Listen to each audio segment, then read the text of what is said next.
Alors, ce qui est compliqué cette année, vous le disiez un petit peu, au début de vos réponses, c'est que la rentrée rime pas forcément avec des choses qui rendent heureux, hein. Il y a l'inflation, il y a la guerre en Ukraine, cet été, historiquement chaud qu'on vient de vivre, où on a eu l'impression qu'on avait un peu sous les yeux les effets du dérèglement climatique. Ça aide, pas forcément à avoir le moral au retour des vacances et c'est ce que nous disait également un auditeur. Est-ce que les Français sont moroses, Catherine Lejal?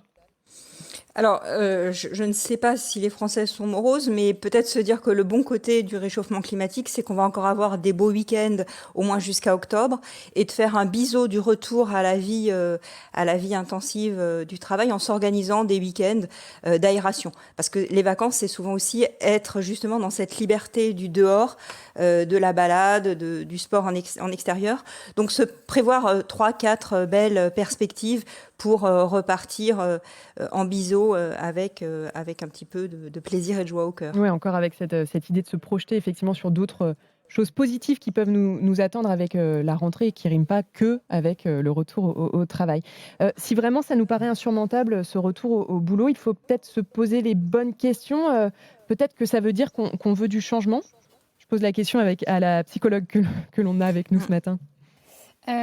Alors ça, c'est souvent les grandes réflexions suite au débat des vacances de finalement, est-ce que j'ai vraiment envie de retourner à mon travail? Effectivement, ça pose la question du travail. Alors, pas forcément la question du métier, parce qu'un certain nombre de personnes ont envie, et le confinement a aussi généré ces pensées de reconversion totale au niveau professionnel.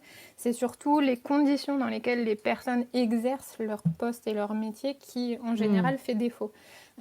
Donc il faut avoir cette réflexion-là, bien évidemment, mais également, pour moi, il y a une problématique actuellement, mais qui date pas de ces dernières années, mais finalement de se reposer la question de la place qu'on a envie de donner au travail. Dans notre culture et notamment en France, la place du travail est centrale.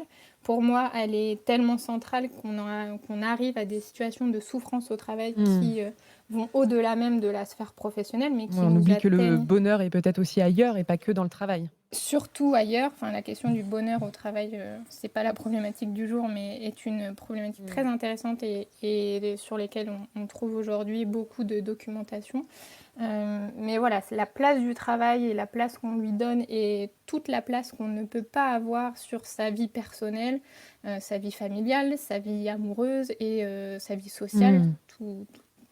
tout confondu, est une problématique centrale pour moi. Donc il faut essayer de remettre le travail à sa place, qu'il ne prenne pas l'entièreté de notre temps, à la fois notre temps cognitif, mais aussi le temps qu'on a physiquement, pour pouvoir avoir du temps pour faire des activités sportives, pour pouvoir avoir du temps pour faire des courses, pour avoir une alimentation saine, pour avoir une vie sociale développée, pour avoir une vie familiale qui corresponde à ce qu'on a envie d'avoir. C'est aussi les injonctions qui sont aujourd'hui des sources de souffrance, pas forcément qu'au travail.